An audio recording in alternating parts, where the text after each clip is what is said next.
이동형 뉴스 정면 승부. 이동형의 뉴스 정면 승부.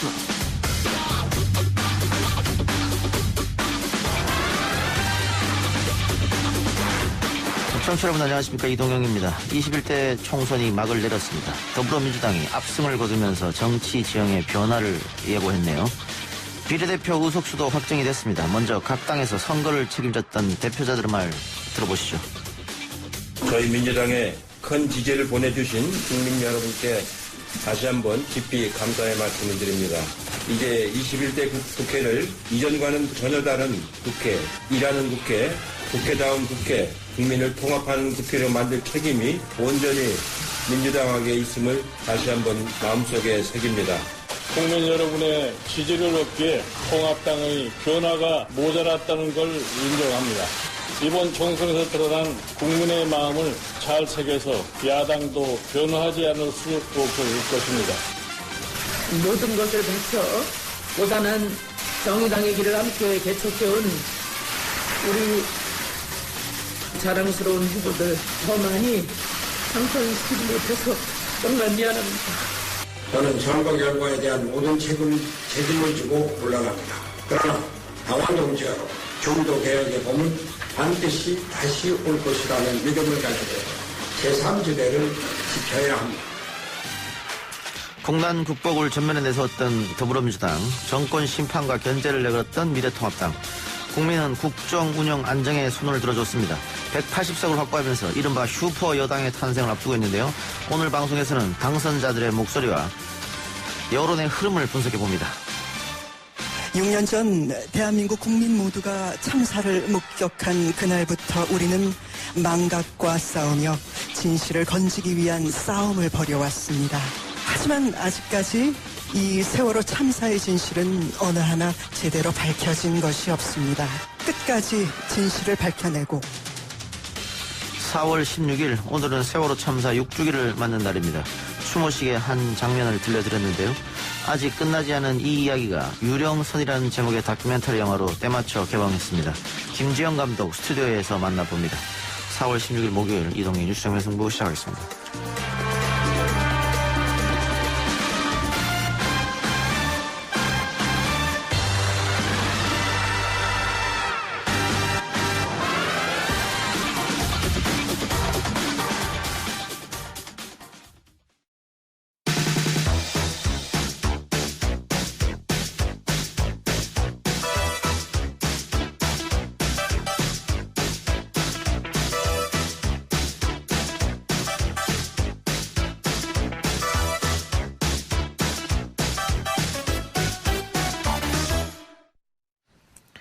코로나19 상황 속에서도 역대 최고 투표를 기록하며 21대 총선이 마무리됐습니다. 이동희 뉴스 정면 승부. 오늘은 21대 총선 당선인들 차례로 만나봅니다. 먼저 전북 남원시 임실군 순창군 무소속 이영호 당선인 연결하겠습니다. 의원님 나와 계십니까? 예, 안녕하세요. 나와 있습니다. 예, 오늘 당선 축하드리고요. 네, 고맙습니다. 예, 마지막까지 아마 결과가 나오지 않아서 계속 마음을 졸이면서 TV를 보셨을 것 같습니다. 예, 그렇습니다. 저희 지역은 이제 남원, 임시, 순창 이게 복합선거구거든요. 그래서 어디서부터 이제 개표하느냐에 따라서 개표 상황이 달라지는데요. 어제는 저한테는 약세 지역부터 개표가 진행돼서 초반에 사실은 뒤져서 예. 굉장히 힘들었습니다. 예. 저뿐만 아니라 또 지지자들이 굉장히 힘들어했고요. 한마디로 지옥을 맛봤습니다. 네. 예, 선거 전에 호남 지역구 28개를 민주당이 다 싹쓸이 해간다. 그런 여론이 높았고요. 또 실제로 강력한 현역 의원들, 또 무소속 의원들이 추풍 낙엽처럼 다 나가 떨어졌는데 의원님만 혼자 당선됐습니다. 당선 요인이 있을까요? 네, 사실 저희 지역은 저로서는 당보다는 인물 중심의 선거 전략으로 좀 끌어간 것이 승리의 요인이 아닌가 싶고요. 예. 사실 우리 지역 민심이 당은 민주당이 좋지만 예. 사람은 좀 제가 낫지 않느냐. 그리고 어차피 또 제가 되고 나면 민주당으로 갈 거 아니냐 이런 차원에서 저에게 조금 좋은 결과를 만들어준 것 같습니다. 예. 4년 전 총선에서는 그 녹색 바람이 크게 불면서 국민의당 출신 의원들이 대거 당선됐는데 4년 만에 이렇게 완전히 뒤바뀐 결과가 나온 원인은 어디에 있다고 보십니까? 그래서 민심이라고 하는 것은 그때그때 좀 달라질 수도 있다라고 생각이 되는데요. 예. 당시에 국민의당을 밀어줬을 때 민심은 양당의 독점적 정치 구조를 바꿔라. 그래서 제3당을 좀 지지를 해줬었는데 예. 제3당이 제 기능을 못하고 스스로 무너진, 그래서 국민의당이 분열되고 또 분열을 거듭해서 민생당으로 가고 이렇게 했던 것들이 예. 결국 국민들의 눈에 볼 때 좀 좋지 않게 보이는 것이 아닌가 싶습니다. 예. 이번 총선 전체 결과는 어떻게 보고 계세요? 민주당이 압승으로 끝이 났는데요. 180석 여권이 이렇게 나왔는데요. 예. 사실 민주주의라고 하는 것은 견제와 균형이 어느 정도 이루어져야 된다고 생각을 합니다만 예. 180석이면 국회에서 패스트 트랙이 가능한 의석입니다. 예. 그러니까 현 정부로서는 추진하고 싶은 정책을 주도적으로 끌어갈 수 있는 의석을 확보했다 이렇게 평가할 수가 있죠. 그런데 또 반면에 또 의석만 믿고 또 현 정부가 일방적으로 또 추진한다면 국회가 자칫하면 그 정부 견제를 하지 못하고 통법부로 전락할 가능성도 있다. 이런 저는 우려도 예. 있다고 생각합니다. 예. 자, 그 아까 말씀하면서 그 이 지역 주민들이 이용호가 당선되면 결국은 다시 민주당을 할 것 아니냐 뭐 이런 말씀을 네. 주셨습니다. 근데 예. 오늘 민주당 윤호중 사무총장이 나갈 때는 마음대로 나가도 들어올 때는 마음대로 못 들어온다 이런 얘기를 했는데 이거 어떻게 잡고 계십니까? 저는 지금 선거가 끝난 하루 만에 선거 과정에서 수없이 이제 무소속 당선자가 못 들어온다 이 얘기한 입장으로 봐서는 충분히 이해를 합니다. 예. 그렇지만 저로 봐서는 또 우리 이 유권자들에게 공약을 한 부분이 있고 하기 때문에 또 그 공약을 전제로 또 저를 이렇게 뽑아주셔서 예. 저로서는 이제 적절한 시기에 실행을 하고자 하는 것이고요. 예. 다만 이제 민주당도 입장이 있는 것이고 또 절차가 있는 거 아니겠습니까? 예. 그래서 이제 거기에 맞춰서 진행하고자 합니다. 알겠습니다. 자, 20대 국회가 동물 국회니 논란이 많았지 않습니까? 네. 21대 국회는 어떻게 풀어나가야 된다고 보세요? 저는 조금 전에 말씀드린 대로 180석이면은 사실은 일당 독재 거의 가능한 정도로 압도적인 의석을 확보한 거 아니겠습니까? 예. 그래서 이 의석 가지고 이제 앞으로 이 생산적이지 못한, 그러니까 생산성이 없는 국회를 만들어가면 예. 오히려 집권당에게 부담이 되는 의석입니다. 그래서 오히려 좀 대화와 타협을 통해서 오히려 좀 대승적으로 또 여유 있게 이렇게 좀 끌어갔으면 하는 생각입니다. 예. 20대 국회는 이 토론과 논쟁, 대화, 타협이 실종된 국회였기 때문에 네. 아마 21대 국회에 기대하는 바가 우리 국민들도 클 것 같습니다. 마지막으로 네. 21대 들어가면 어떤 일을 하실 건지 포부 말씀 부탁드립니다. 저는 무소속으로 지금 있지만 예. 일단 헌법기관으로서 저는 하고 싶은 얘기를 하고자 합니다.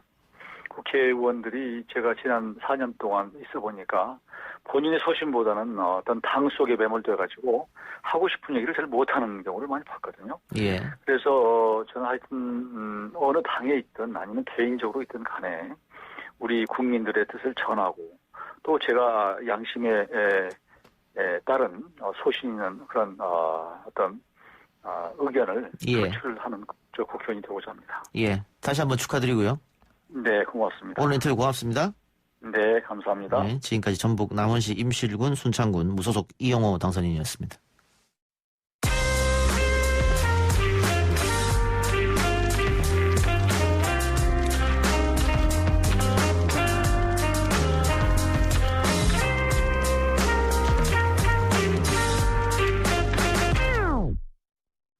이번엔 비례대표 당선인 만나보죠. 미래한국당 신원식 당선인입니다. 당선인님 나와 계십니까? 예, 신원식입니다. 예, 축하드리고요. 예, 감사합니다. 예, 소감 한 말씀 부탁드리겠습니다. 마음이 무겁습니다. 예. 여러 가지 선거 결과가 이렇게 돼서, 예. 여러 가지 저 마음이 무거운 편입니다. 예.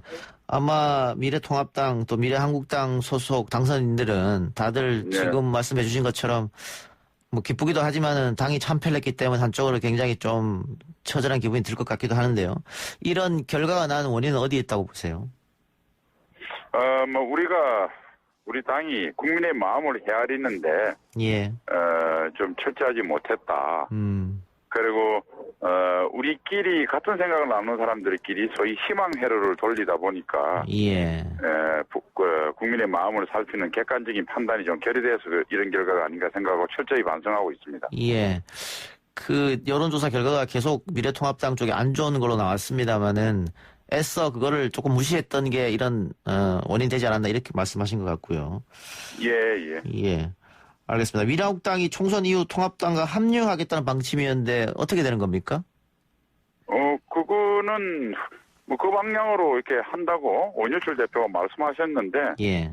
예, 뭐 그렇게 되지 않겠습니까? 저희가 뭐 이제 비례 초선으로 들어갔기 때문에 예. 이제 뭐 상의는 해봐야 되겠습니다만은 당의 전체 의견이 모인 대로 갈 거고 지금으로는 통합하는 걸로 제가 알고 있습니다. 예. 어쨌든 뭐 지금 19개 비례대표지 않습니까? 네. 예. 한석만 더 있으면은 독자로 또 원내 교섭단체를 꾸릴 수가 있어가지고 독자적으로 나가는 것 아니냐 이런 관측도 있어가지고 제가 여쭤봤습니다. 글쎄요. 그거는 또 뭐 사실은 뭐 선거법에 대해서도 우리가 작년도에 4+1이라고는 협의체를 통해서 사실은 뭐 제1야당이 참가 안 한 가운데 만들었는데 예. 또 기형적인 형태 아닙니까? 예. 그런데 그러세요. 또 뭐 기형적인 형태로 원내교섭단체를 만들지 모르겠습니다만은 예. 만약에 뭐 저쪽도 민주당이 만들고 이러면 또 어떤 뭐 당에서 전략적인 판단을 할지는 제가 뭐 제 영역이 아닙니다만은 하여튼 뭐 그런 정도입니다. 제가 지금 뭐 명확하게 대답할 수 있는 위치에 서 있지 않군요. 예. 알겠습니다. 자, 합참 참모 차장 출신이신데요. 네. 당연히 국회 가셔서 전문 분야를 살릴 생각이시겠죠. 어떤 활동을 하고 싶으십니까? 뭐 저는 국방위를 신청할 텐데 뭐 당에서 특별한 이견이 없으면 그렇게 할 거로 뭐 예상이 되고요. 예. 뭐 저희가 그동안 제가 뭐 여러 가지 칼럼이나 여러 가지 뭐 이런 걸 썼습니다만은 문재인 정부가 이 안보에 대해서는 우리가 기존에 있던 전통적인 우리 한미 동맹이라든지 한국군의 어떤 뭐 철저한 국방 태세 이런 측면보다는 남북 관계가 우선되는 그 종속되는 측면이 있는데 예. 이거는 사실 국민의 생명과 재산을 보호하는 것은 헌법의 제일의 가치이기 때문에 예. 이렇게 좀 이런 걸 훼손하는 범위 내에서는 철저히 따지고요. 예. 그다음에 문재인 정부가 이제 좀 잘못된 안보 정책을 정상적으로 해서 할 때는 또 적극 지지할 거고요. 뭐 그렇게 해서 제 나름대로 생각하는 전문성에 입각해서 국민한테 도움이 되는 생명과 재산을 보호하는 데 도움이 되는 방향으로 최대한 노력하겠습니다. 알겠습니다. 자, 아까 당이 민심을 제대로 읽지 못해서 이런 결과가 났다고 하셨는데 어쨌든 국민들이 이 보수 야당에게 회초리를 세게 들었습니다. 황골 탈퇴해야 되는 거 아니냐 이런 지적이 많은데요. 그렇습니다. 뭐 그거는 이제 뭐 저뿐만 아니라 국민들 또 당 지도부, 당이 됐던 모든 분들이 느끼겠지만은 예. 사실은 뭐 오랫동안 진행되어 왔던 우리의 어떤 내부 갈등 이런 것들이 국민들한테 신뢰를 좀 심어주지 못했고, 예. 그다음에 세상에 변화하는 어떤 변화에 대해서 좀 발빠르게 대응하지 못하고 늘 한 박자 늦게 대응했지 않느냐 이런 아쉬움이 있습니다. 예. 이번 기회에 뭐 위기가 다시 위험이 기회가 될 수 있으니까 다시 황골 탈퇴하는 계기를 삼도록 뭐 저도 미력 하나만 노력하겠습니다. 예. 마지막으로 국회의원으로 포부 한 말씀 부탁드리겠습니다. 뭐 아까 말씀드렸다시피 저는 뭐 전문 분야가 뭐 다른 거는 잘 모르고 주로 안보 분야인데 예. 이쪽 분야에 최대한 기여할 수 있도록 하고 예. 또 국회의원은 또 기존 분야뿐만 아니라 다른 분야에 대해서 일반적인 상식은 갖고 있어야 되는 거니까 예. 열심히 공부해서 국민이 내신 세금에 부끄럽지 않은 세비가 내도 전혀 아깝지 않은 국회의원이 될 수 있도록 혼신의 노력을 다하겠습니다. 예. 다시 한번 당선 축하드리고요. 오늘 인터뷰 감사합니다. 네. 지금까지 미래한국당 신원식 비례대표 당선인이었습니다. 네, 1부 순서 마치고요. 지금 청취율 조사 기간이라고 합니다. 라디오 청취율 조사 기간. 네, 1년에 4번밖에 없습니다. 혹시 02로 시작되는 전화번호로 전화가 와서 어제 어떤 라디오를 들었냐고 질문을 받으시면 YTN 뉴스 FM 이동행의 뉴스 정면 승부 들었다고 5시부터 7시까지 꼭 말씀해 주셔서 이번 총선처럼 YTN 뉴스 FM 이동행의 뉴스 정면 승부가 압도적 1위를 할 수 있도록 여러분들 힘 많이 써주시기 바랍니다.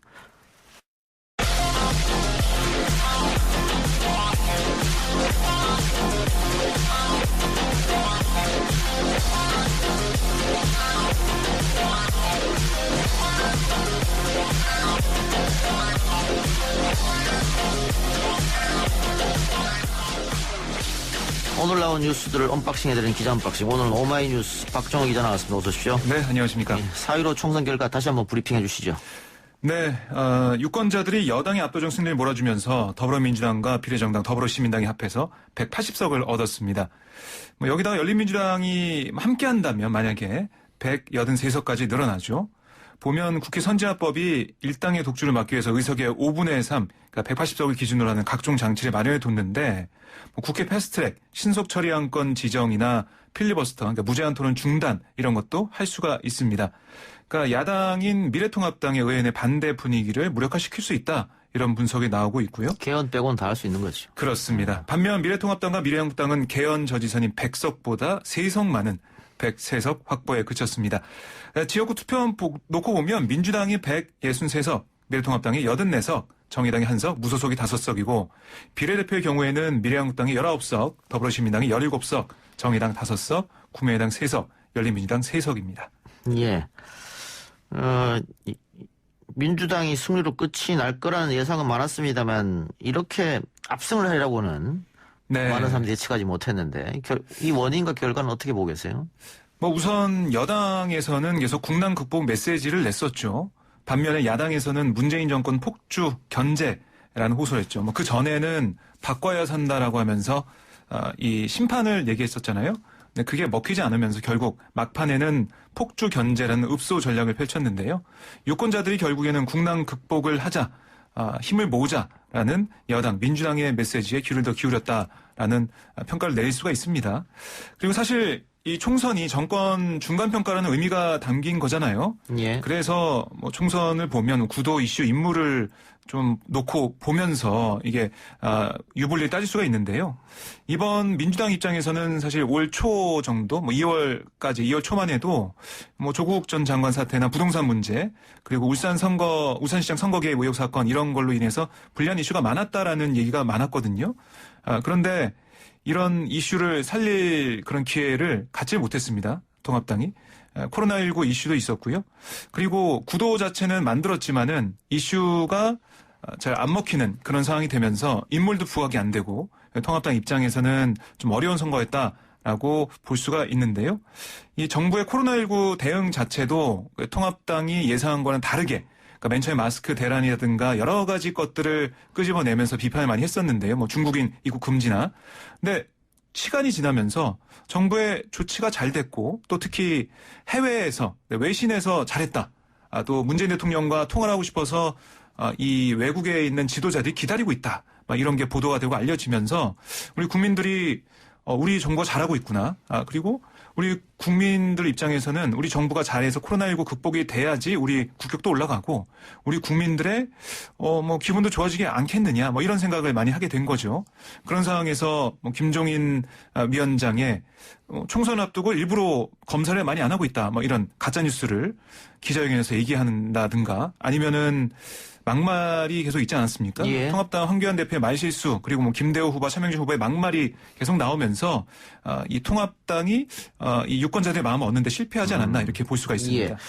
아까 우리가 미래한국당의 신원식 당선인이랑도 통화를 했습니다마는 행복 회로를 우리가 너무 돌렸다고 했거든요. 예. 보수 유튜브에서 야당이 승리한다고 계속 주장했고 네. 미래통합당에서 그런 이야기를 믿었던 것 같아요.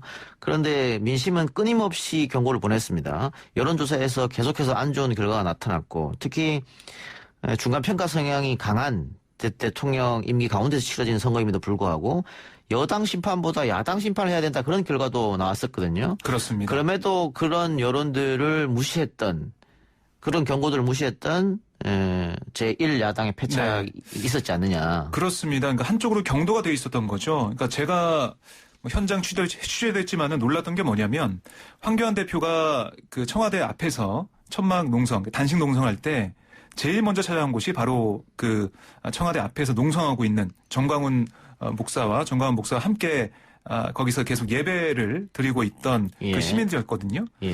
정광훈 목사 손을 잡고 그 단상에 올라서 만세 삼창을 하는 황교안 대표의 모습을 보면서 과연 황교안 대표의 이런 정치 행보가 선거에 도움이 될까? 앞으로 행보에 도움이 될까? 이런 생각이 들더라고요. 그러니까 우리 국민들의 민심이 좀 어디에 있는지 그걸 보고 움직여야 되는데 자신에게 환호해주는 그런 사람들을 찾아간 게 아닌가 이런 생각이 들고 어제 뭐 황교안 대표가 대표직 사퇴를 했지만은 화학적 결합을 못했다. 그러니까 보수를 뭉치긴 했는데 화학적 결합이 안 됐다라고 얘기하는 것처럼 이른바 뭐 태극기 세력부터 해서 뭐 이 중도층에 있는 모든 스펙트럼을 아우를 수 있는 그런 리더십이 있어야 되는데 그 리더십까지 가지 못했고 오히려 이른바 태극기 세력 그러니까 좀 한쪽에 경도돼 있는 그런 세력의 지도자로 남아 있지 않았었나 그런 면들이 통합당 지도부의 오판을 불러왔고 전체적으로 판세에도 안 좋게 영향을 미치지 않았나 또 공천 과정에서도 계속해서 좀 이해할 수 없는 그런 게 있었지 않습니까?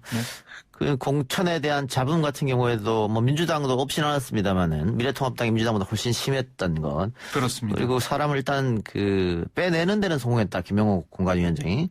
그런데 다른 사람을 집어넣는 건 실패하지 않았느냐. 그리고 이 지역구에서 원래 잘하고 있던 사람을 빼서 다른 지역구에 넣었는데 그게 거의 다 실패했거든요. 그렇습니다. 뭐 그런 점도 안 좋게 작용했을 거고. 그리고 과연 이 미래통합당이 대안 세력이 될 것이냐. 근데 지금 문재인 정부 들어서 뭐 2년 반 뭐 지나고 3년째 접어들고 있습니다만은 야당이 협조하는 게 과연 있느냐.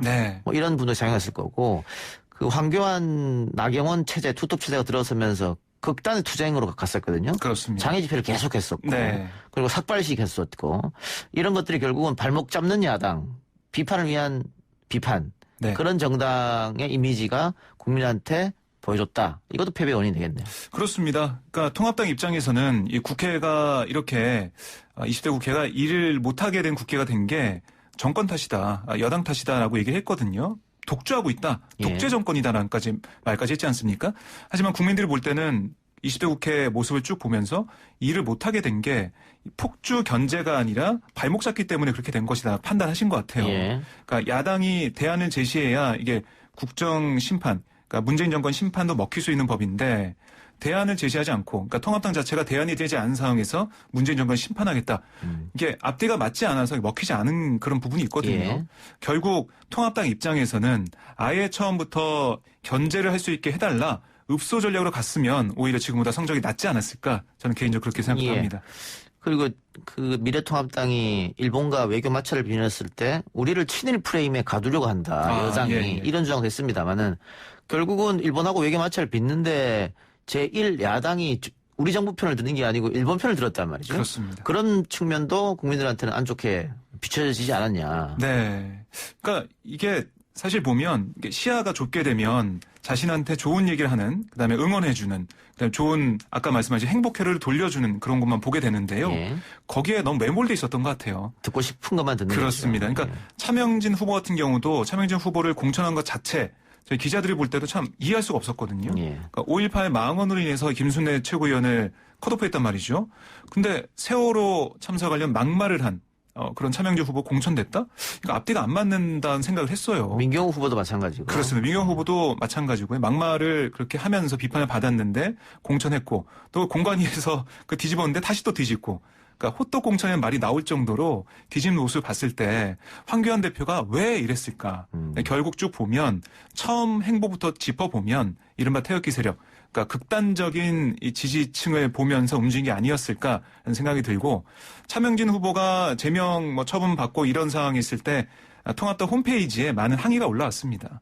그런 걸 보면 그 세력들을 좀 보면서 공천을 진행한 게 패착이 아니었느냐라는 생각이 들고요. 공관위 입장에서도 이석연 공관위 부위원장도 그랬어요. 이 공천 과정에서 잘못된 게 있지 않냐라는 그런 취지의 기자들의 질문에 대해서 개인적으로 안타깝지만은 공관위 전체적인 결정이기 때문에 어쩔 수 없다 뭐 이런 취지의 얘기를 했거든요. 예. 그걸 막지 못한 공관위 책임도 있어 보입니다. 예, 알겠습니다. 그러면 지역별로 한번 살펴보죠. 일단 호남, 전남, 전북, 광주 같은 경우는 28개 지역구인데 네. 예상대로 민주당이 27개를 갖고 왔고 무소속이 한석. 그렇습니다. 그러니까 이게 민주당 숫자가 이렇게 불어난 것은 호남에서 지난번에는 국민의당이 돌풍을 일으켰는데 네. 그게 고스란히 지금 민주당 왔던 거 플러스 알파가 된 거죠. 그렇습니다.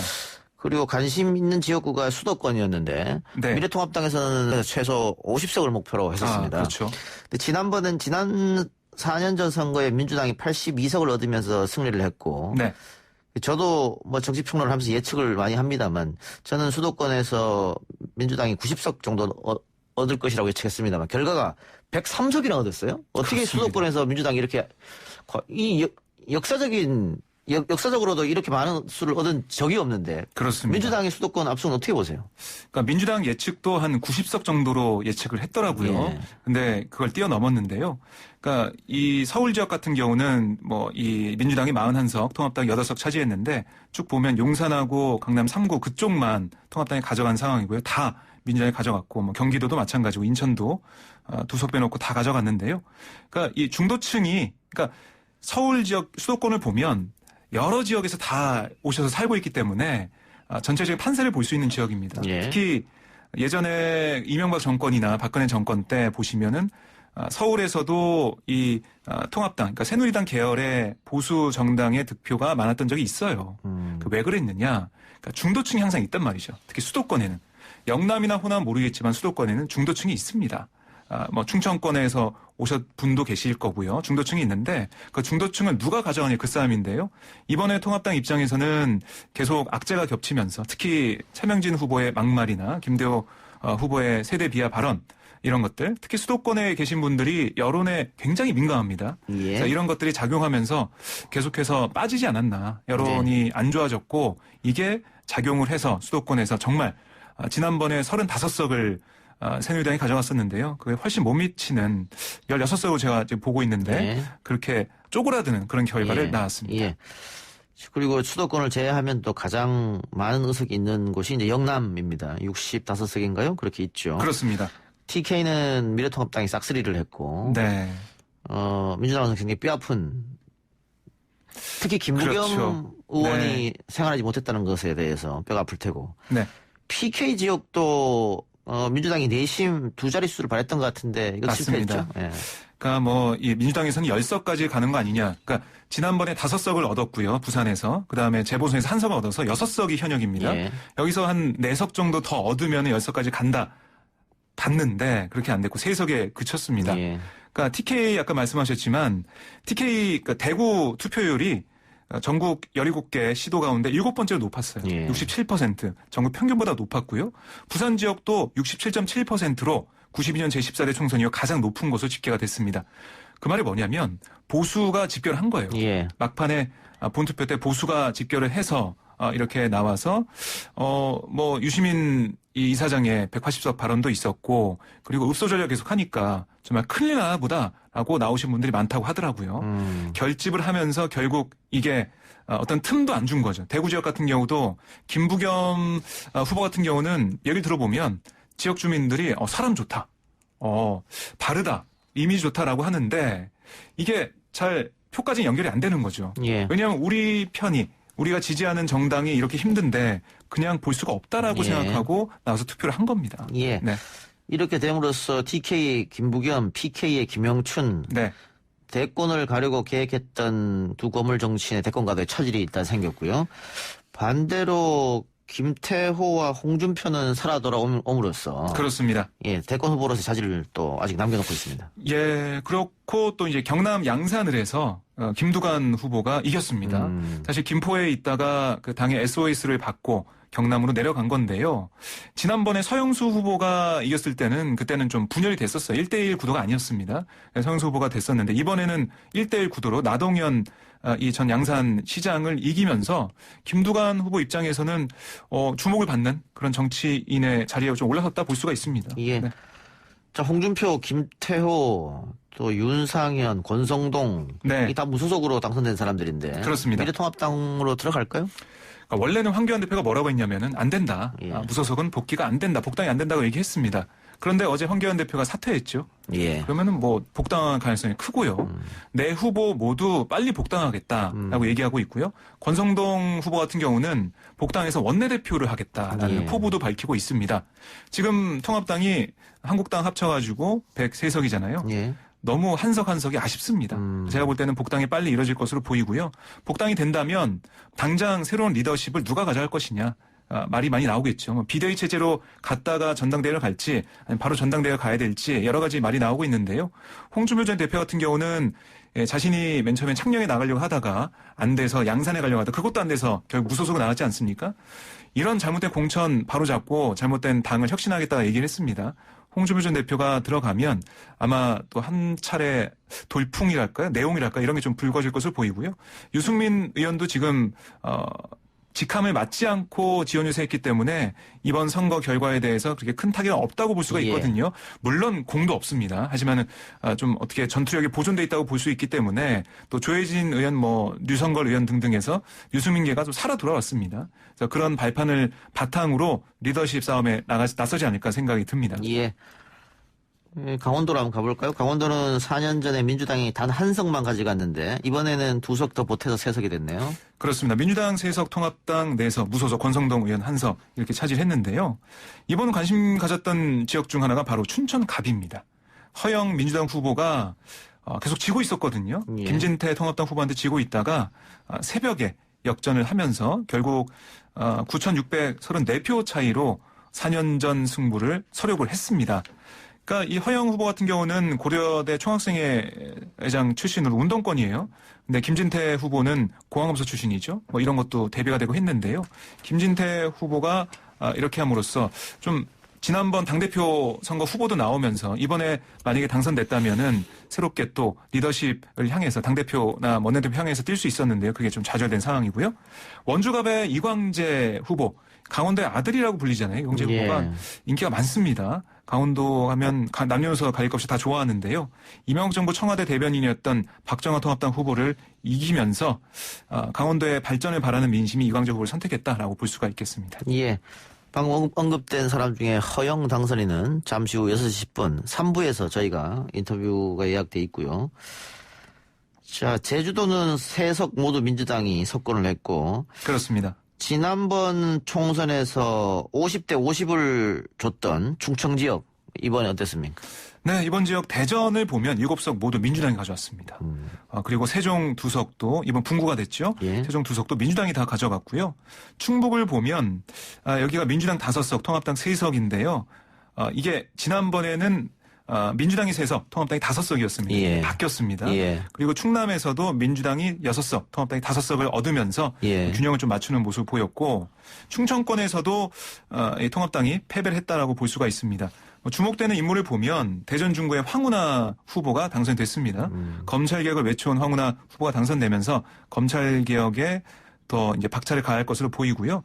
이 대전 중구가 보수성에 강한 곳이에요. 예. 그 원도심이기 때문에 황운하 후보가 이긴 것 자체가 하나의 그 역사다라는 얘기가 있을 정도로 이례적이다라고 보여지더라고요. 검찰 개혁을 내세워서 많은 주민들의 공감을 얻었다라고 황운하 후보는 얘기하고 있습니다. 그리고 충북 보은 옥천 영동 괴산에 출마한 노무현 전 대통령의 사위 곽상원 민주당 후보는 낙선했는데요. 박근혜 전 대통령의 외가인 옥천을 낀 이 선거구 험지잖아요, 사실. 예. 험지 출마를 해서 눈길을 끌었는데 친박계 의원으로 분류가 되는 옥천 출신의 박덕흠 통합당 후보를 넘지를 못했습니다. 예. 이번 총선에 대한 각 당의 반응 어떻습니까? 네, 오늘 아침에 김종인 통합당 총괄선대위원장의 기자회견이 있었는데요. 김 위원장은 통합당의 변화가 모자랐다는 것은 인정한다. 자세도 갖추지 못한 정당을 지지해달라고 요청한 것을 매우 송구스럽게 생각한다라고 밝혔습니다. 그러면서 야당도 변화라는 명령으로 받아들이겠다. 이번 총선에서 드러난 국민 마음을 잘 새겨서 야당도 변하지 않을 수 없어졌다라고 얘기를 했고요. 앞으로의 비대위 체제가 도입이 되면 어떤 역할을 할 것이냐 이런 질문이 있었는데요. 나는 할 역할이 없다 이런 취지로 당을 떠나겠다 이렇게 얘기를 했는데요. 근데 당내에서는 김종인 위원장이 역할을 좀 해야 된다는 목소리가 있거든요. 아직 거치는 모른다 이렇게 볼 수가 있겠습니다. 예. 비대위 체제로 가야 되는 거 아니냐 이런 주장이 있기 때문에. 그렇습니다. 그리고 이해찬 민주당 대표는 오전 당 회의에서 민주당에 큰 지지를 보내주신 국민에게 깊이 감사 말씀을 드린다면서 기쁨에 앞서 무거운 책임감을 느낀다고 얘기를 했습니다. 이제 국민을 통합하는 국회를 만들 책임이 온전히 민주당에 있음을 마음속에 새긴다라고 얘기했고요. 심상정 정의당 대표는 오늘 선대위 해단식에서 국회의 장벽을 넘지 못한 여성과 청년 소수자를 대변하겠다. 20년 외롭고 험한 길을 왔지만 정의당은 다시 시작하겠다라고 얘기를 했고요. 또 함께 고단한 정의당의 길을 개척해오는 우리 후보들을 더 많이 당선시키지 못해 정말 미안하다면서 눈물을 흘리기도 했습니다. 그리고 민생당도 보면 손학규 이 선대위원장 참 성적이 안 좋거든요. 한석도 얻지 못했습니다. 책임지고 물러나가겠다고 했고 안철수 대표 세석에 그쳤는데 국민의당 대표 국민의 선택과 결정을 겸허히 받아들인다라고 얘기를 했습니다. 검찰이 21대 총선 당선자 94명을 입건해서 9명은 수사 중이라고요? 네, 그렇습니다. 오늘 당장 민주당 소속 전북 전주 선거구의 이상직 당선인의 선거 사무실에 압수수색을 단행을 했습니다. 이날 압수수색은 이 이상직 당선인 선거개표 관계자가 선거운동 과정에서 문자 메시지를 한꺼번에 대량 발송한 의혹에 대해서 확인하기 위한 것으로 알려졌는데요. 또 검찰은 이 이상직 당선인 측이 예비 후보 시절 후보 명함을 종교시설에 불법으로 배포했다는 의혹도 함께 조사하고 있는 것으로 전해지고 있습니다. 좀 빨리 생각보다 빨리 수사에 들어간다는 느낌이 듭니다. 지난 총선보다는 수사하는 인원이 줄었다라고는 볼 수가 있는데요. 상황이 상황인 만큼 시기가 시기인 만큼 좀 관심이 모아지고 있습니다. 윤석열 검찰총장이 지금 이번 선거 결과로 인해서 압박을 많이 받을 거다라는 분석이 나오고 있지 않습니까? 그런 상황에서 선거 사범에 대한 엄정한 대처를 선거 기간 동안 지시를 했고요. 또 이렇게 이상직 후보를 포함해서 계속 수사에 나서겠다는 입장이기 때문에요. 이게 또 어떤 돌풍을 불어올지 좀 봐야 될 것으로 보입니다. 네, 좀 지켜보고요. 오늘 이야기는 여기까지 듣죠. 지금까지 기자 언박싱 오마이뉴스 박종호 기자였습니다. 네, 고맙습니다. 1, 2부 순서 마치고요. 뉴스 듣고 3부로 다시 찾아옵니다. 글쎄 안 들려 들을 뉴스 없어 아무 뉴스도 귀에 들어오지 않아 듣고 또 들어도 들을 뉴스 없어 만든 게 이프로야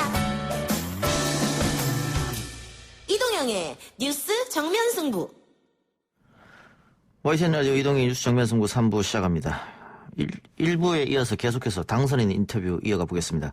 이번에는 강원 지역 최대 격전지였죠. 춘천, 철원, 화천, 양구갑 선거구에서 당선된 더불어민주당 허영 당선인 연결해 봅니다. 허영 당선인 나와 계십니까? 네, 안녕하십니까. 춘천갑의 허영입니다. 예, 우선 축하드리고요.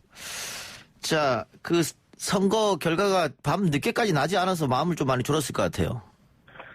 네, 초반기에 약세 지역이 먼저 개표가 되고, 네, 그 다음에 제 유리한 지역으로 순차적으로 개표가 되어서 역전이 될 것이라는 것은 확신을 했는데, 설마 좀 했습니다.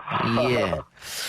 강원도에서 민주당이 지난 4년 전 선거에서 한 석에 그쳤는데, 이번에는 어쨌든, 3석을 따내면서 강원 민심이 여당으로 약간 돌아선 거 아니냐, 이런 얘기가 있던데, 어떻게 보세요? 네, 맞습니다. 이번 코로나19와 같은 국가적 재난 사태에 대응해서 좀 안정적인 국정 운영을 할 수 있는 강한 정보가 좀 필요하다. 이런 도민들의 인식들이 있었던 것 같습니다. 예. 당선 인사 다니는 중이라고 들었는데 춘천 시민들이 어떤 말씀을 하고 계십니까? 정말 좀 대한민국 정치의 품격을 올려달라. 예. 그리고 우리 춘천이 수부도시 도청 소재지인데, 발전이 그만큼 되질 못하고 있는 상황이어서, 지역 발전에 좀 매진해달라. 이런 요청들 많이 하고 계십니다. 예. 선거 막판 김진태 의원 측에서 세월호 현수막을 훼손하고 하는 일이 벌어졌는데, 그것도 혹시 표심에 영향을 미쳤을까요? 네, 뭐 막판 중도층에게는 굉장히 큰 영향력을 미쳤다고 생각을 하고 있습니다. 예. 아직까지 오늘이 이제 세월호 6주기인데 예. 아직까지 진실 규명과 또 그 아픔을 그대로 예. 간직하고 있기 때문에 예. 도저히 있어서는 안 될 일들이 좀 벌어졌던 것 같습니다. 예. 이 춘천에서 이 진보 세력이 당선된 경우는 88년 이후 처음이라고 하는데요. 예, 그만큼 이 보수 색채가 강한 지역인데. 네네. 그럼에도 불구하고 춘천 시민들이 허영을 선택한 이유, 뭐 여러 차례 떨어졌기 때문에 뭐 동정심도 약간 작용했을까요? 그렇습니다. 12년 동안 이제 세 번째 도전이어서 그 동정심도 좀 작용했다고 봅니다. 그리고 12년간 정말 구석구석 현장에서 발로 뛰어다녔습니다. 예. 그런 어떤 진정성, 진심을 좀 선택해 주신 거 아닌가 이렇게 생각하고 예. 있습니다. 강원도 선거 결과는 어떻게 보세요? 민주당이 내심 내석까지 발했던 것 같은데. 네, 이게 월대 1대7이라고 하는 완전히 기울어진 운동장에서 좀 균형을 이뤄주십사 했는데, 예. 막판 수도권에 있어서 이 민주당 바람이 예. 우리 강원도까지는 불지 못했던 것 같습니다. 예. 네. 근데 강원도 지역 선거가요. 이 도지사 선거를 하면 민주당이 여러 차례 이기는 결과가 나오는데 국회의원 선거를 하면 항상 지는 걸로 나온단 말이죠. 그 이유는 어디 있을까요? 저는 이 인물의 여러 가지 차이가 좀 있다고 생각을 하고 있습니다. 인물의 차이가 있다. 예, 그동안, 도지사는 걸출한, 이광재 전 지사라든지, 최문순 지사님이라든지, 예, 걸출한 정말 각기 다른 리더십을 가진 그런 인물이 있었던 반면에, 국회의원 후보군들이 조금은, 지역에서 신뢰와 또 능력을 인정받는 후보군들이 좀 적지 않았나 예. 이런 좀 판단을 하고요. 예. 예. 그리고 또 워낙 또 보수세가 강한 지역이다 보니까 예. 이 보수 표심들이 이 접경 지역도 있고 그래서 여러 가지 이념과 색깔에 좀 의존하는 그런 선거 표심도 아직까지 존재하고 있기 때문에 발생하는 문제라고 생각합니다. 예. 전체 총선 결과는 민주당이 압승으로 끝이 났습니다. 이 정도까지 선전하리라고 예상하셨어요? 전혀 생각지 못했습니다. 예. 네. 그만큼 또 책임감도 주어질 텐데요. 집권 여당으로서. 그렇습니다. 정말 무거운 책임감을 느끼어서 정말 겸손해야 된다. 그리고 이거는 이번 코로나19와 경제전쟁에서 무조건 민생과 경제를 무조건 안정시킬 수 있는 능력 있는 집권 여당의 모습을 보여야 된다. 예. 그러지 못하면 또다시 어려워질 거다. 이런 생각을 많이 좀 하게 됩니다. 예. 이게 가족분들도 여러 차례 이제 의원님이 되실 텐데 당선인 선거 도전하는 거 옆에서 지켜보다가 10여 년 만에 당선되는 걸 봤는데 감회가 좀 새롭고 또 다른 어떤 특별한 말을 해줬을 것 같아요. 더 이상 정말 힘들었었던 것 같습니다. 특히나 이번이 김진태 의원이 워낙 그쪽에 보수의 아이콘화되어 있고 이쪽이 또 보수가 강한 지역이다 보니까 원래는 이 70년 만에 처음 바뀐 겁니다. 이런 되다 보니까 힘들어서 그렇지만은 저보다도 더 강인한 의지와 또 노력을 해주신 우리 가족들에게 정말 깊은 감사의 말씀을 좀 드립니다. 알겠습니다. 자, 끝으로 국회에 들어가면 어떤 활동을 하실 건지 포부 한 말씀 부탁드립니다. 네, 입법 활동으로는 국회의원의 특권을 좀 없애고 국민 기본권과 행복권을 강화하는 그래서 재난기본소득법이라든지 기본소득을 강화하는 그런 입법 활동을 좀 하고요. 또 지역은 우리 춘천에 춘천 호수 국가정원 같은 것을 만들 수 있는 국가정원 조성에 관한 법률 같은 걸 만들어서 하여튼 지역 발전을 위한 그 기반을 탄탄히 좀 하는 활동을 적극적으로 해나갔으면 좋겠습니다. 해내겠습니다. 알겠습니다. 다시 한번 당선 축하드리고요. 오늘 인터뷰 고맙습니다. 네, 행복하십시오. 건강하십시오. 감사합니다. 지금까지 춘천, 철원, 하천, 양구갑의 허영 더불어민주당 당선인이었습니다.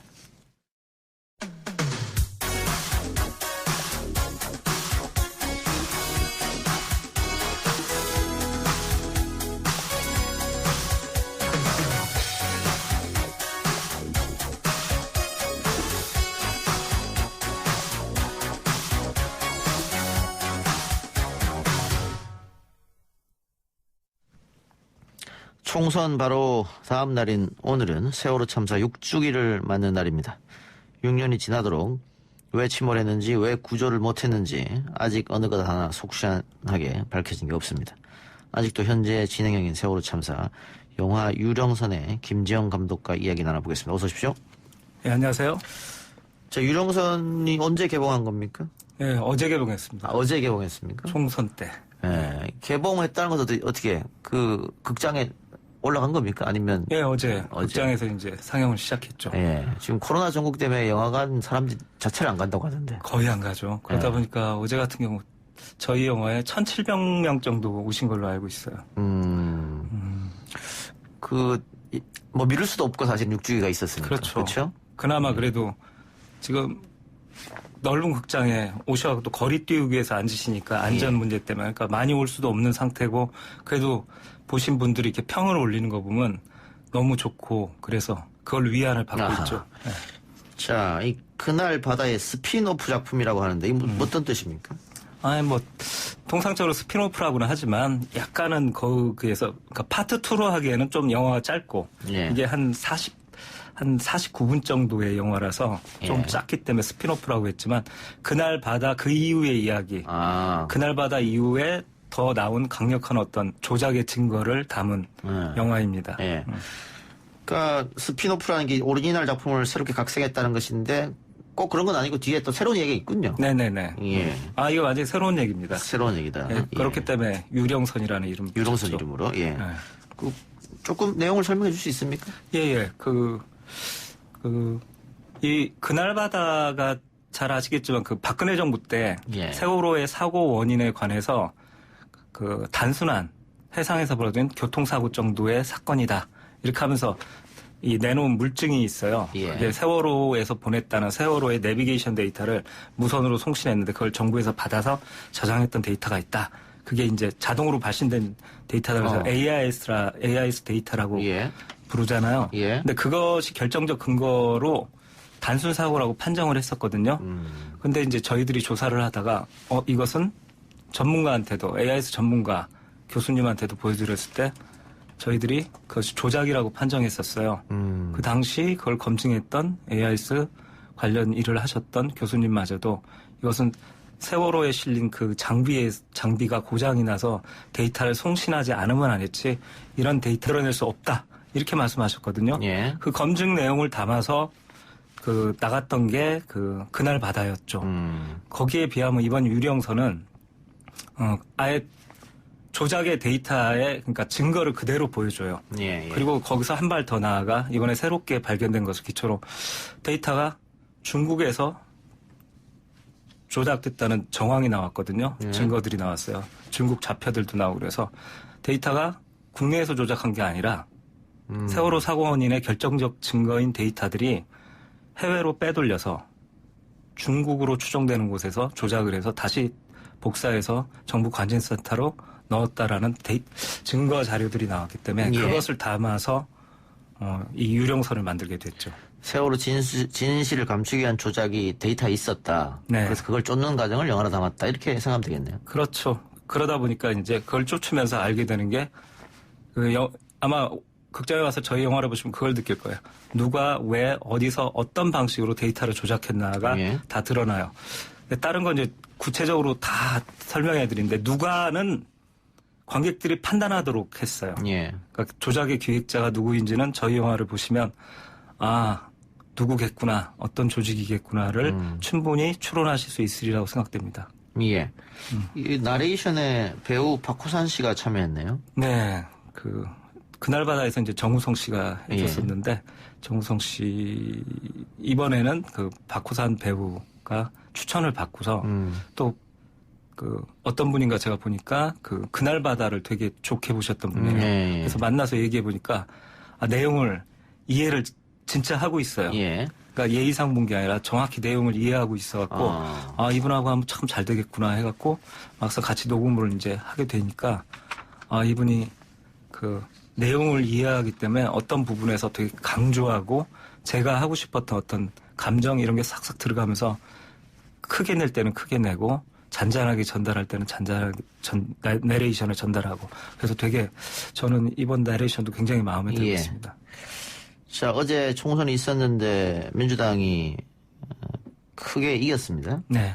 유족들은 아무래도 이 사건이 박근혜 정권에서 일어났던 일이니까 민주당 정권이 이렇게 많은 승리를 했기 때문에 21대 국회에서 제대로 된 진상규명이 되지 않을까 기대하고 있을 것 같아요. 예. 근데 이 자리를 빌어서 꼭 말씀드리고 싶은데요. 국회의원 수가 문제가 아니라 정확한 내용을 알고 있는 국회의원이 몇 명이냐가 더 중요하거든요. 사실 저도 이번 이제 압도적인 민주당의 승리를 했기 때문에 되게 기대를 하는데 문제는 뭐냐면 많은 사람들 특히 국회의원들 민주당 국회의원들마저도 박근혜 정부에서 발표했던 내용들 있잖아요. 세월호 사건에 대해서 뭐 과적이다 고박이 안 됐다 데이터는 조작이 안 됐다 이런 내용을 박근혜 정부가 말했던 내용을 다 믿고 있어요. 이미 받아들이고 있어요. 사실로. 근데 그게 사실로 뒤에 가서는 다 거짓으로 드러난 것들이 많은데 그리고 아무런 검증도 없이 그렇게 일방적으로 조작이 안 됐다라고 얘기 나왔다라는 사실 같은 것들이 이제 밝혀졌는데도 불구하고 민주당 의원들의 대부분은 아니 거의 다겠죠. 그냥 박근혜 정부에서 발표한 대로 데이터는 조작 아니고 단순 사고야라고 믿고 있기 때문에 가장 지금 새롭게 된 이 민주당 의원들에게 부탁드리고 싶은 거는 세월호에 대해서 진짜 관심이 있으시다면 세월호에 대해서 박근혜 정부에서 얘기한 것들을 머릿속에서 다 날려버리시고 다 잊으셔야 돼요. 그리고 편견과 선입견을 버리시고 우선 저희 영화를 좀 유령선을 봐달라. 알겠습니다. 예. 부탁드리고 싶습니다. 오늘 대통령이 SNS에 4.16 생명안전공원과 국립안산마음건강센터 건립을 차질 없이 진행하고 진상규명에 최선을 다하겠다. 이렇게 얘기했습니다. 예. 그렇게 됐으면 좋겠습니다. 그리고 하여튼 이번에 새롭게 된 민주당 의원들이나 그런 분들한테 제가 기대가 많아요. 특히 김용민 의원님, 이제 의원님이 되시죠. 그분 같은 경우는 저희 영화의 법적 문제를 또 검증도 해주셨거든요. 그래서 영화를 보고 굉장히 충격을 받으셨고 그런 분이 드디어 국회로 가게 돼서 큰 기대를 하고 있습니다. 알겠습니다. 자, 차명진 전 의원이 세월호 우상화와 싸우겠다 이런 얘기를 했고 지난번에 저희가 세월호 이야기를 했더니 문자로 세월호 그만해라 지겹다 이런 문자가 오기도 했었습니다. 네. 그런 반응에 대해서는 어떻게 생각하십니까? 저는 진짜 몰라서 그랬을 가능성도 있고 저는 또 하나 의심하는 게 뭐냐면 특히 이런 데이터 조작 같은 것에 대해서 은폐를 하기 위해서 저렇게 조직적으로 움직이는 것이 아닌가라는 의심을 갖고 있어요. 그렇지 않으면 저렇게 끈질기게 질기게 진상규명을 방해하고 일반 국민들이 어떤 사실을 모르도록 저렇게 필사적으로 노력한다는 게 이해가 안 갑니다. 예, 검찰 수사는 어떻게 기대하십니까? 이미 유가족들한테 얘기를 들었는데 거의 기대를 안 해요. 왜냐하면 유가족을 통해서 검찰이 유족들에게 어떤 얘기를 했는지 들었어요. 특히 이번에 특수단 있죠? 유가족을 말해서 그렇게 얘기했다고 하는데 하여튼 조만간 아마 수사를 마무리 지을 어떤 의사를 보이면서 AIS 조작 수사에 대해서 우리가 수사할 그게 아닌 것 같다라는 말을 유가족들한테 했대요. 그래서 그러니까 말하자면 구조 문제 그리고 유가족을 사찰한 문제만 자기네들이 수사할 일이다라는 식으로 얘기했다고 그래갖고 유가족들이 다시 이것만은 꼭 해달라는 진상조사 과제 1번으로 AIS 조작에 관해서 다시 리스트를 작성해갖고 검찰한테 넘겼습니다. 그러나 제 생각에는 지금 현재의 검찰은 제대로 수사를 안 할 것 같다라는 생각을 갖고 있습니다. 예. 자, 오늘 세월호 참사 특조위 활동을 방해한 의혹을 받고 있는 조대한 전 세월호 특조위 부위원장이 검찰에 출석했습니다. 네. 그러면서 세월호 참사 관련 의혹은 모두 지어낸 이야기다 이렇게 얘기했는데. 그분이 아마 자한당이 추천한 사람이죠. 자, 지어낸 얘기다라고. 미래통합당. 이제 그러니까 바뀌었습니다. 맞죠. 근데 그분이 이것 좀 아셨으면 좋겠는데 우리나라의 그래도 거의 AIS의 최고 기관이라고 하는 GMT가 특조위 본인이 맡았던 특조위 청문회에서 그 전문가가 나와서 그렇게 얘기했잖아요. 박근혜 정부 때 발표한 그 데이터는 AIS 규격상 설명할 수 없는 데이터다. 라고 청문회에서까지 얘기를 했는데 본인은 특조위에서 나왔던 결과를 뒤집는 얘기를 하고 앉았는 거잖아요. 그거 이해가 안 가고요. 그리고 데이터 조작에 대해서는 지금 선체조사위 같은 경우도 사실은 이 자리에서 제가 법적 책임을 지고 말씀드리는데 선체조사위원회 그 세월호가 인양되고 선체조사위원회가 출범했잖아요. 거기서도 AIS에 대해서 이 특조위에서 발표했던 그 문제를 약간 뒤집었거든요. AIS 정상으로 보인다고. 근데 그 사람들이 그렇게 얘기하면서 잘못된 보고서를 썼기 때문에 제가 지금 사참이죠. 제2특조위에 그 국장님께도 그 말씀 드렸는데 선조위에 대해서도 조사를 좀 얘기해놨어요. 공식적으로 요청해놨어요. 증거 자료도 주고 선조위가 허위 보고서를 썼다는 보고서 내에서 거짓 보고가 나와요. 그것도 다 보여드렸고. 어제 개봉을 했으니까 상당 기간 좀 개봉안에 걸려 있을 텐데 그 유령선을 왜 봐야 하는지 한 말씀 해주시죠.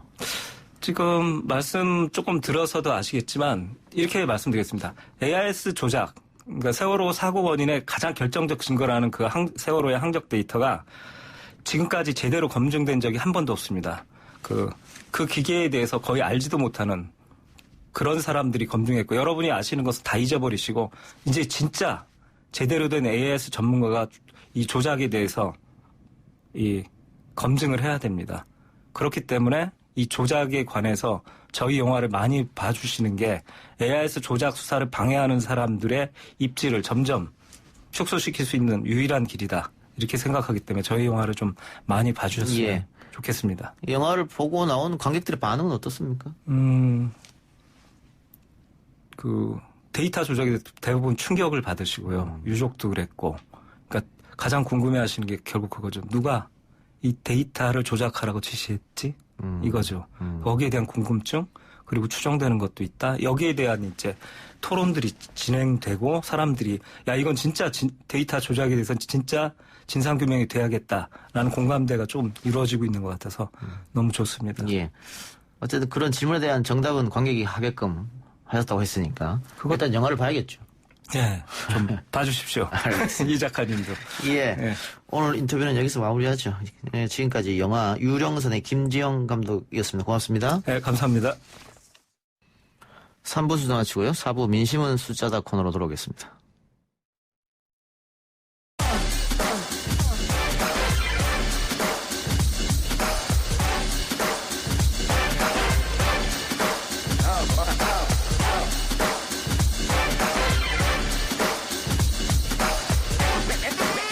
여론조사를 통해 민심을 읽어보는 시간 민심은 숫자다 코너입니다. 오피니언 라이브 윤희용 여론분석센터장 리얼미터 이택수 대표 나왔습니다. 어서 오십시오. 네, 안녕하십니까.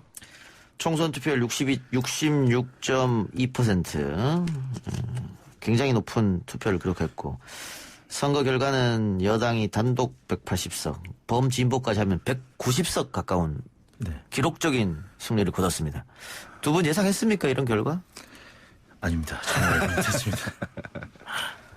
과반 넘을 가능성이 높다는 것은 보편적으로 조사를 이제 하는 분들은 예상을 하긴 했는데 이 정도까지는 사실은 왜냐면은 우리 국민들이 단 한 번도 이렇게 원사이드하게 승리를 안겨준 적이 없거든요. 그렇죠. 그 공영 정당이라고 하던 민자당도 만들고 나서 그 다음 선거 때는 이렇게 못했단 말이죠. 그렇죠. 이런 이유는 어디 있다고 보십니까 그러면? 그동안에 여당이 잘한 부분도 있겠지만 미래통합당 등 보수 야당이 잘못한 부분이 많았기 때문에 그야말로 야당 심판 성격의 투표가 된 것 같고요. 특히 선거 막판에 여러 막말들이 있었는데 또 사전투표를 높이게 된 막말은 역시 30, 40대를 폄하한 발언이 아니었나 싶습니다. 논리가 없고 비합리적이라는 그런 표현들. SNS에서 투표로 보여주겠다 이런 글들을 많이 봤는데요. 실제 사전투표를 보면 본투표도 그렇지만 30, 40 세대의 높은 투표를 볼 수가 있습니다. 그런 거 봐서는 야당의 꽤 환한 민심이 생각보다 많았다 이렇게 평가할 수 있겠습니다. 그 30, 50 세대가 인구 분포로 가장 많은 분포를 차지하는데 그쪽에서 여당 지지가 쏟아졌다. 이렇게 분석하고요. 이번 선거 결과를 이번 선거만 가지고 바라보기는 어렵다고 생각합니다. 그러니까 지난 10년간 한국 사회에 있었던 각종 큼직큼직한 사건들, 사회적 의미를 던지는 사건들, 그에 대한 정치권별로의 반응을 유권자 국민들이 바라보면서 그에 대한 판단들이 축적되어 왔다가 좀 폭발된 것으로 보는 것이 필요하다고 보이는데요. 왜냐하면 66%를 넘는 투표율 자체도 상당히 이례적이고 이것은 대선급 투표율이라고 할 수 있는 상황이거든요. 총선과 지방선거는 60%를 넘기 힘들다라고 하는 것이 중론이었는데 그것을 넘어선 것이었기 때문에 이것은 단순히 왼쪽과 오른쪽, 진보와 보수가 총결집했다라고 하는 표현으로도 미치지 못하는 투표율이어서 중도층까지 대거 투표장에 이제 나온 것이라고 할 수 있는데요. 세월호 참사, 오늘 세월호 참사 일인데요. 이제 또 촛불, 탄핵, 이제 이런 걸 지켜오면서, 유권자들이 어떤 정치권에 대한 생각들을 갖고 있었던 것이, 기본적으로 유권자 지형 자체가 이런 것들이 축적되면서 상당 부분 변화한 부분이 있다. 그러면서 이제 결론적으로 좀 약간 과한 의미 분석일 수도 있을지 모르겠습니다만은, 그 한국 사회의 주류 보수 세력에 보여져왔던 노선과 행태에 대해서 어느 정도 사망 선고를 내린 것과 다를 바 없는 그런, 의미 부여를 할 수 있으리라고 보고요. 그런 면에서 지금 통합당 등 보수 세력에서는 이번 선거 결과를 단순히 한 번 선거에서의 패배가 아니라 한국 사회에서 남북 관계에 대한 어떤 노선을 가질지 또는 경제 정책에 대해서 어떤 방향성을 가질지 또는 이런 사회적 의미를 갖는 사건에 대해서 어떤 입장을 가질지 이런 부분에 대해서 근본적인 이제 고민들을 하지 않으면 지금 이렇게 바뀐 지형에서 선거 등에서 성과를 거두기가 점점 어려워질 수도 있다는 점을 이번에 좀 보여주는 것이 아닌가 이렇게 생각이 듭니다. 큰 선거에서 4번 연속 보수당이 패했기 때문에 방금 얘기한 것처럼 전반적으로 한번 다시 성찰하는 계기가 돼야 된다. 그런 말씀 같고요. 자, 수도권에서 민주당이 103석. 민주당이 내심 90석 정도를 기대했던 것 같은데 그것도 잘하면 이것도 굉장히 놀라운 성적입니다. 네. 2016년에는 수도권이 2대1로 민주당이 이겼고요. 2012년에는 1.5대1로 이겼습니다. 근데 이번에는 무려 6대1로 이겼습니다. 원사이드한 게임이 됐고 저희도 여론사 예측을 할 때 말씀하셨던 것처럼 이 정도까지는 아니라고 봤고요. 대략 90석 그 정도 또 많지 않겠느냐라고 봤었는데 100석을 넘으리라고는 생각지 못했습니다. 그만큼 수도권 특히 차명진 후보는 좀 부인하고 있지만 아무튼 많은 국민들은 이 부분을 막말이라고 지금 생각을 하고 있기 때문에 안산 단원을 중심으로 해서 경기도 그리고 그 파장이 서울 그리고 대전 충청까지 확대가 되는 그런 모습을 보였는데요. 아무튼 이런 미래통합당 후보들의 유권자들하고 좀 거리가 있는 감수성이라든지 민감성이 좀 떨어지는 듯한 발언들 계속 이어지고 있는데 이 부분은 김세현 의원이 작년 11월에 처음부터 다시 시작해야 된다는 그런 고언을 하지 않았습니까? 그라운드 제로부터 다시 보수의 어떤 이념이라든지 틀을 다시 짜야 된다는 어떤 메시지가 아니었나 싶습니다.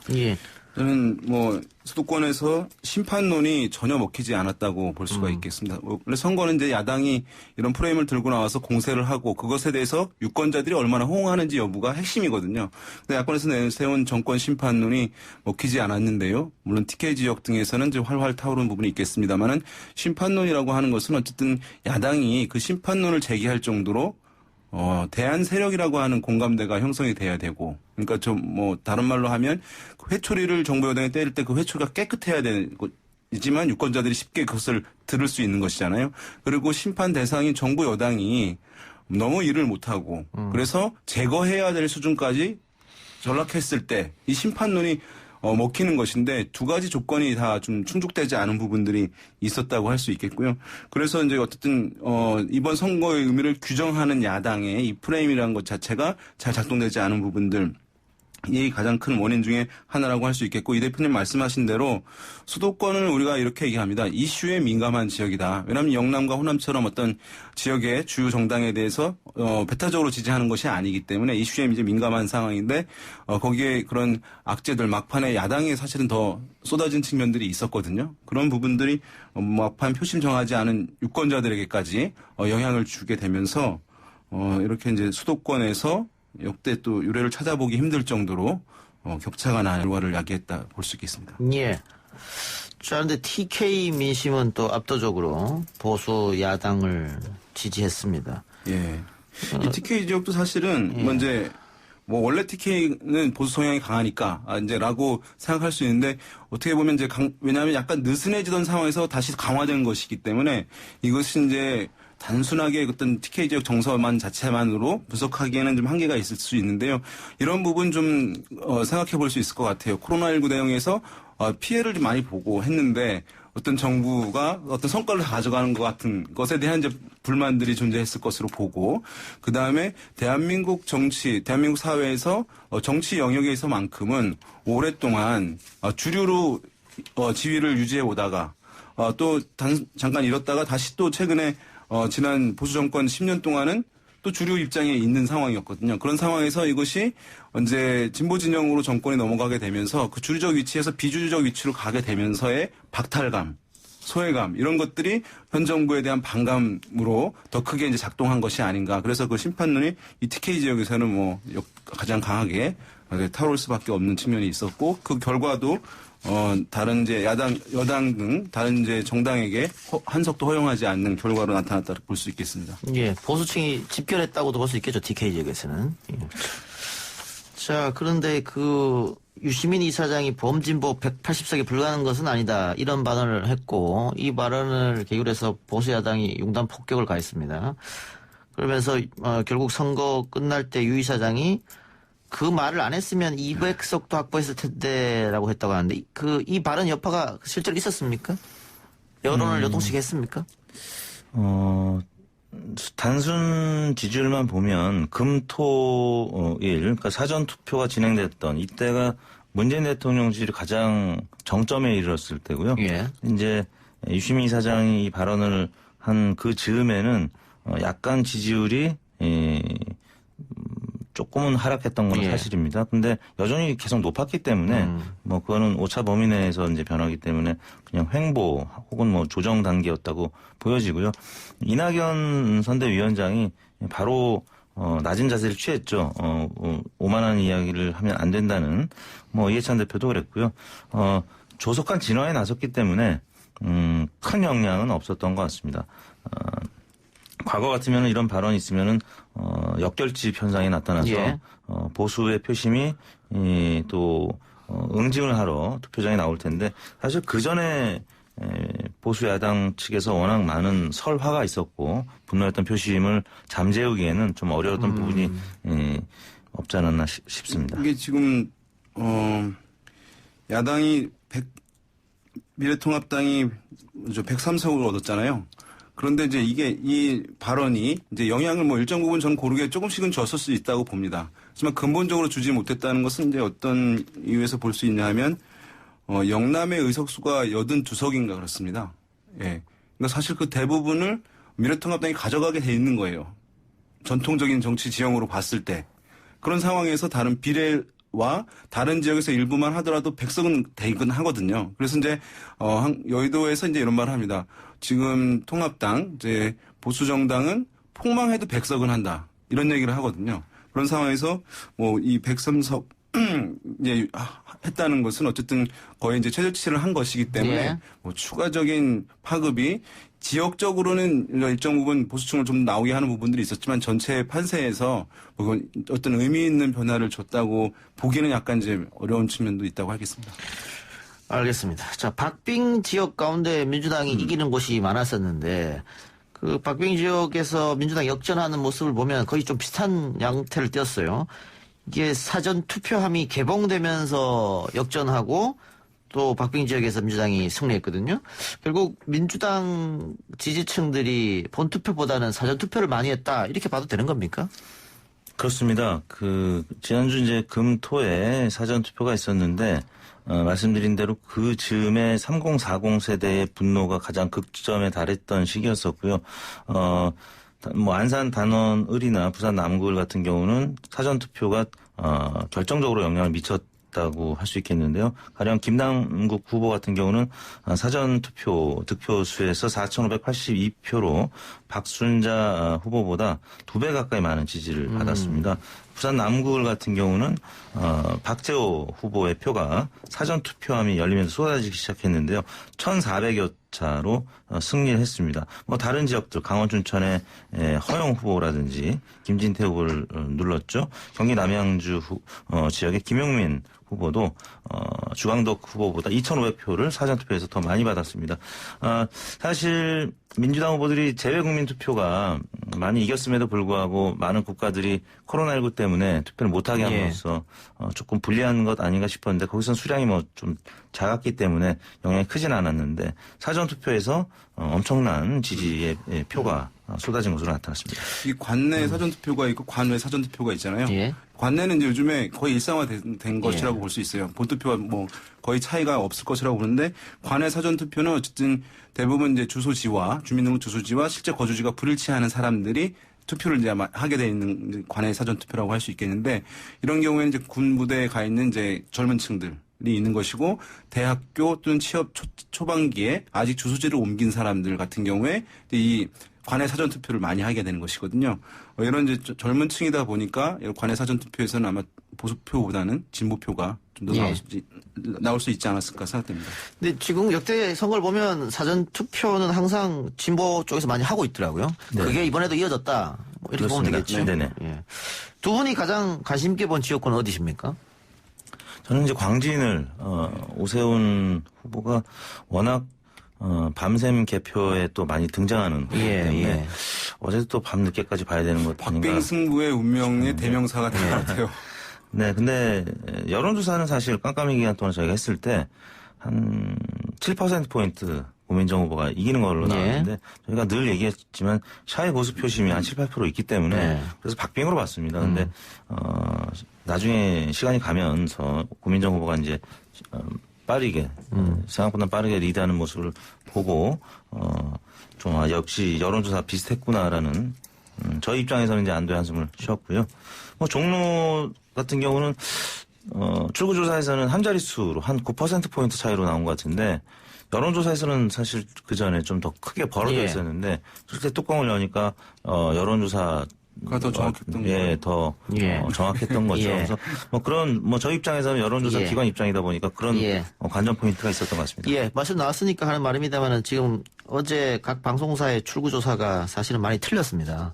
틀렸기 때문에 이거를 이 사전투표를 보정을 어떻게 하느냐 이거는 이제 앞으로 각 방송사가 남겨진 숙제라고 보여지고요. 그렇죠. 오세훈 후보가 이 정치 신인인 고민정 후보한테 졌기 때문에 대권 과도도 상당히 장애가 생기지 않았나. 그렇죠. 사실 뭐 하이 리스크 하이 리턴이었는데 이번에 만약에 고민정 후보를 꺾었으면 황교안 대표가 지금 낙마를 했기 때문에 바로 그 황교안 대표의 지지층 이탈을 흡수할 수 있었던 좋은 기회였는데 지금 홍준표 후보는 이제 당선이 돼서 이제 상승할 것 같고요. 오세훈 후보도 만약에 이번에 살아남았다면 최소한 2등으로 보수 진영에서 2등으로 올라갈 수 있었던 좋은 기회였는데 이번 선거 패배로 상당히 오랜 기간 좀 어려운 시기가 오지 않을까 싶습니다. 예, 윤희용 수사관은 어디를 관심 있게 봤습니까? 이제 인천 연수를 상당히 관심이 갔었는데요. 3파전. 예, 3파전이기도 했고 그다음에 어쨌든 안정적인 우위를 달렸던 것이 이제 현역 의원인 미래통합당의 민경우 후보였잖아요. 그래서 이제 그 지역이 물론 이제 인천에서는 상당히 부촌이라고 알려진 송도 지역을 포함하고 있기 때문에 물론 구도심도 있습니다만은 보수 색채가 좀 있을 수 있는 지역이라는 것은 인정이 되지만 또 어쨌든 수도권이라는 차원에서 이제 이 후보가 오랫동안 좀 보여왔던 뭐 막말이라든가 이런 것에 대한 거부감들이 있을 텐데 그것이 이제 영향을 과연 줄 것인지 이런 부분들 지켜봤는데요. 저는 이제 뭐 공천 번복에 대한 이제 논란도 있었겠지만은 그동안 있었던 이제 후보들의 막말 이런 부분에서 유권자들이 요즘에 중도층 등에서 상당히 민감하게 반응하고 있다는 것을 보여준 사례가 아닐까 생각됩니다. 예. 그래서 패인 중에 하나가 민경욱 공천은 어떻게 막말이 있었는데 왜 공천을 했느냐, 차명진은 공천을 왜 했느냐, 뭐 이런 지적도 있는 것 같더라고요. 예, 알겠습니다. 자, 근데 아까 우리가 2부에서 당선인 인터뷰도 했습니다만은 보수 야당이 자기들이 좋은 여론에만 귀를 좀 기울이지 않았느냐 그런 지적을 스스로 하고 있더라고요. 네. 특히 뭐 보수 유튜브에서 이야기하고 있는 그러니까 여론조사를 믿으면 안 된다. 지금의 여론조사는 다 틀렸다. 미래통합당이 앞서 나간다. 이런 얘기를 믿지 않았느냐. 그러니까 하는 이제 거죠. 정치권에서 많이 있는 게 메시지가 마음에 들지 않으면 메신저를 공격해라 이런 얘기 있거든요. 그러니까 여론조사 결과가 마음에 안 들면 여론조사 자체가 이게 잘못된 거다라고 얘기를 하는 것인데 여론조사는 정말 개선을 위해서 참고하는 것인데 그것을 부정해 분들 사실은 의미가 없는 것이잖아요. 예. 그래서 약한 고리가 어디인지 그런 것을 찾아서 개선을 하면 되는 것인데 그 자체를 부정하는 것. 그다음에 지금 사실 이건 진보도 마찬가지인데요. 양쪽 진영에서 과거에는 보수나 진보 내 플랫폼들이 논의할 수 토론이라든가 커뮤니케이션 하는 지지자들과 이런 플랫폼들이 마땅치 않았을 때는 일반 대중을 고려하면서 얘기하는 습관들이 많이 있었는데 최근에는 진보는 진보 내 커뮤니티, 유튜브 플랫폼에서 얘기를 하고 또 보수도 마찬가지입니다. 그래서 그 강경 지지층들이 호응하는 얘기를 하다가 선거 국면인데 이 중도층들도 있는 상황인데 필드에 나와서 그때 하던 얘기를 그대로 해버리게 되면서 중도층들이 외면하는 현상들을 야기한 측면들이 있어서 지금 어쨌든 그런 약간 중간적인 사고, 어떤 일반 대중에 대한 민감도 이런 것들을 좀 강성 지지층들의 대상으로만 이렇게 커뮤니케이션을 하는 정치인들이 너무 좀 이것을 외면하고 있는 상황이어서 상당히 좀 개선이 시급한 이런 부분이라고 할 수 있을 것 같아요. 여론조사 불신론을 제기한 것이 오히려 여론조사에 참여했던 유권자들을 투표장으로 이끌어내는데 더 영향을 미쳤다고 봅니다. 아까 3040 세대 폄하 발언이 있은 다음에 3040 세대들이 투표장에 많이 나왔다는 말씀을 드렸는데 보수 일부 언론에서 여론조사를 이제 비난하고 저희 이제 리얼미터나 한국갤럽 등 조사기관이 이름을 치면은 연관 검색어로 조작이라는 단어가 늘 뜨고요. 저 같은 경우는 이제 댓글로 하도 욕을 많이 먹어서 이제 영생의 반열에 오를 뻔했는데 이런 여론조사 왜곡 그런 비난이 오히려 문재인 대통령이나 이제 민주당 지지층을 결집시켜서 투표장으로 이끌어내는 이런 효과들이 있었다. 이거는 제가 그 미래통합당 의원들의 비난이 있을 때 몇 번 말씀을 드렸는데 그때 그걸 심각하게 받아들이지 않고 지금까지 오면서 굉장히 부정적인 결과가 초래되지 않았나 싶습니다. 예. 이게 이제 시간이 있습니까? 예, 1분 있습니다. 네, 샤이보스 많이 얘기하는데요. 샤이보스라는 것은 사실 선거 끝나고 나서 샤이보스층이 있었나라고 분석할 때 사용하면 되거든요. 이것을 상식적으로 샤이보스가 있다라고 얘기하는 것은 샤이가 나온 현상 자체가 중요하게 바라봐야지 뭔가 원인과 방법을 찾는 데 도움이 되는 것이지 샤이가 있다고 주장만 하는 것은 사실은 바람직한 이제 정치 행태가 아닌데 그런 논의도 상당히 좀 아쉬웠던 대목이라고 할 수 있겠습니다. 예. 하나만 딱 이 대표가 예. 열린민주당이 돌풍을 일으킬 듯 하더니 미풍으로 끝이 났습니다. 역시 좀 안타까운 거는 마지막 날 정봉주 전 의원께서 좀 세게 심한 말한 표현을 했습니다. 예. 그런 표현들이 한두 석 정도는 충분히 왔다 갔다 하게 할 수 있는 건데 아마 정봉주 전 의원도 그 부분은 이제 사과를 했죠. 예. 아마 반성도 하고 있는 것 같은데 그런 부분들이 정치 혐오증을 불러일으키고 또 투표장에까지 오지 못하게 하는 그런 결과를 초래하지 않았나. 이 미래통합당 의원들도 마찬가지고요. 막말하는 분들이 이번에 많이 공천에서 컷오프 됐거나 본선거에서 유권자들에 의해서 컷오프 되는 그런 상황이 초래된 것 같습니다. 알겠습니다. 두 분 말씀 오늘 여기까지 듣죠. 수고하셨습니다. 네, 감사합니다. 오늘 방송은 여기서 마치고요. 잠시 후 7시 30분부터 YTN 뉴스가 있는 저녁에 변상욱 앵커 노영희 출발새 아침 진행자와 함께 제가 오랜만에 출연해서 주 전공인 정치 분석을 이야기합니다. TV와 라디오로 동시에 방송된다고 하니까 청취자 여러분 많은 시청 또 애청 부탁드리겠습니다.